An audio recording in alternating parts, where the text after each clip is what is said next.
Показываю технику растопки каминов. Бумагу укладываем полностью. Развернул листы и вот так в комках. То есть вот такими комками надо бумагу укладывать. Накладываем сначала тоненькие щепочки. У меня вот такой вот штапик после ремонта остается. Я его наложил. Третий этап. Задвижка обязательно открыта на всю. И один из самых важных элементов растопки камина — это сам запуск. То есть запускать надо дымоход. Чтобы создать там инжекционную тягу в дымоходе, надо пробить пробку. Пробка холодного тяжелого воздуха, которая не дает дыму подняться вверх. Эту пробку может пробить только огонь. Мы сначала зажигаем бумагу и заносим газету повыше туда, где непосредственно сам дымоход уже, устройство, за зуб, в те места. И ждем так называемый гул. Когда появится гул, это значит появилась инжекционная тяга. То есть поток продавил эту пробку холодного тяжелого воздуха. Но сейчас у нас зима, холодный сырой воздух. Камином не пользовались уже несколько месяцев, поэтому сделать это очень сложно. Здесь какая-то... Здесь есть специальная вьюшка, так называемая. Мы в нее поставим. Даже вот так вот я сниму. Вот. Видно, да? Этот камин был сделан. Вот, слышите? Все, заработал камин. Этот камин был выполнен по чертежам из журнала «Техника молодежи» за 80 какой-то год. Так, теперь главное не упустить этот момент.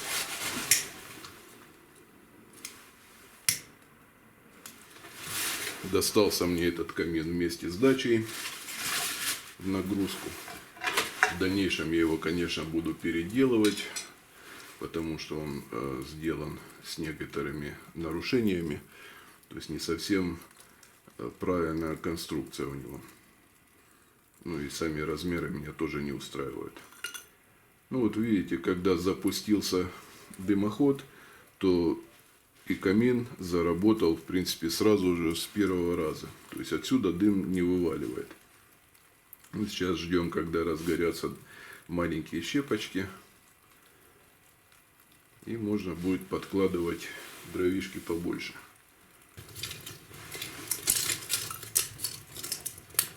Ну, это видео я, конечно, рассказываю для тех, кто никогда не пользовался, никогда не изучал эту технологию.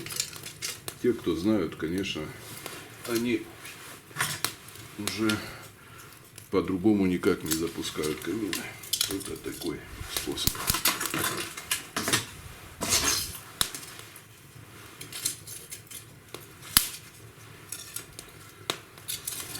То есть вот это окошко, это сделано специально для того, чтобы было легче запустить дымоход.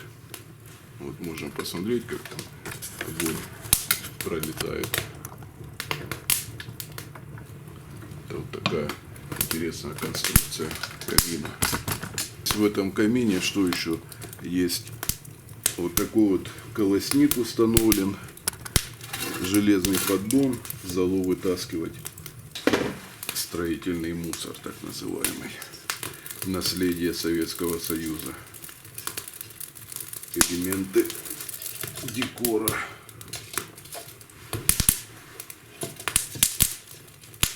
Так, пусть разгорается. А я решил протопить дачу немножко, чтобы воздух сырой ушел. Ну и заодно снять такое видео, как запускать камин. Также я еще спилил орех. И вот такие вот крючочки буду тоже использовать. Орех, не знаю, Если кто знает, что это за болезнь такая, вот все дерево было вот таких страшных язвах. Вот видите, какие поражения. Что это за болезнь, или я вообще первый раз такое вижу.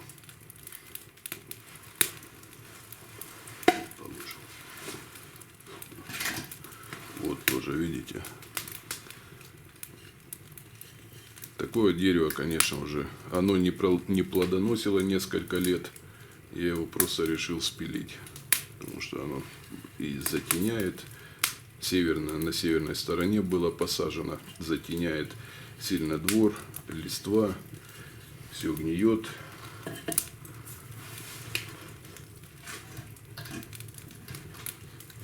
Ну вот видите. Так что если кто знает, что это такое, может написать, будет интересно узнать всем остальным тоже. Разновидности каминов. Чем отличается французский камин от английского, ну или немецкий. Ну вот, значит, основные отличия. Французский камин, он весь из натуральных материалов, то есть природных, кирпичи, там используется, значит, и мрамор. У английских каминов чаще всего использовали металл. То есть вся топка была выполнена из металла. Из листового металла или там из какого-нибудь сплава. Чаще всего корзина была установлена, тоже металлические кованые элементы.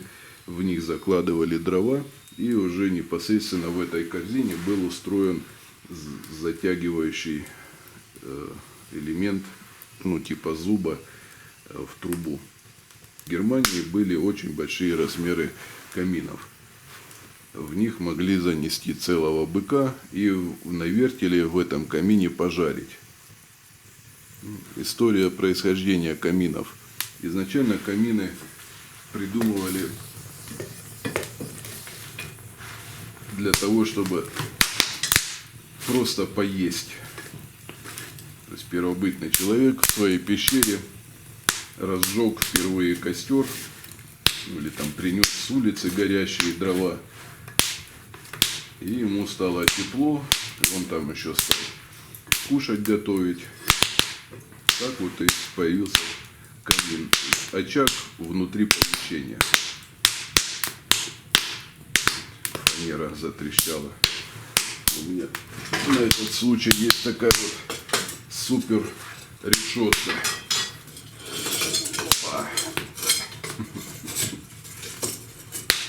Бах, и теперь мне не страшны эти щепки, которые будут лететь. Это уже элемент английского декора. Так что, ребята, камин в доме это просто бомба, будем так говорить. Вы получаете и эстетическое наслаждение, удовольствие от созерцания языков пламени. И также тепло получаете. Вы отдыхаете, сидя в кресле, можете читать книгу, можете просто любоваться огнем и о чем-то думать, размышлять о своих планах на будущее. Также можно кусочек мяса пожарить или сосиску на углях или даже на огне. Вроде бы трещать перестало. Конечно, в помещении, как вам сказать, такого сильного запаха дыма нету, что прям заходишь и как около костра сидишь. Нет. Есть запах дров. Вот. От этого запаха точно никуда не денешься, от запаха дров. Ну и, конечно же, бывает такое, что иногда запах дыма тоже встречается. Но это очень редко. Поверьте мне, вот созерцание огня перекрывает все эти недостатки каминов. И когда у вас в доме открытый очаг, не стеклянная вот эта чугунная топка французская или английская, а именно настоящий кирпичный камин. Именно настоящий огонь, то есть который не отделяет вас стеклом, а вот он открытый очаг. И пропорции не соблюдены, поэтому дрова приходится складывать в самый отдаленный угол камина, чтобы усилить эффект тяги.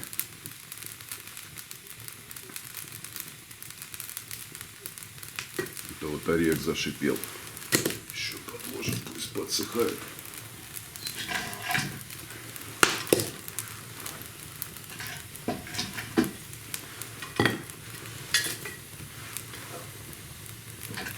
Кстати, мангалы тоже можно использовать как камин. Приготовили шашлык, наложили туда дров и, пожалуйста, любуйтесь огнем.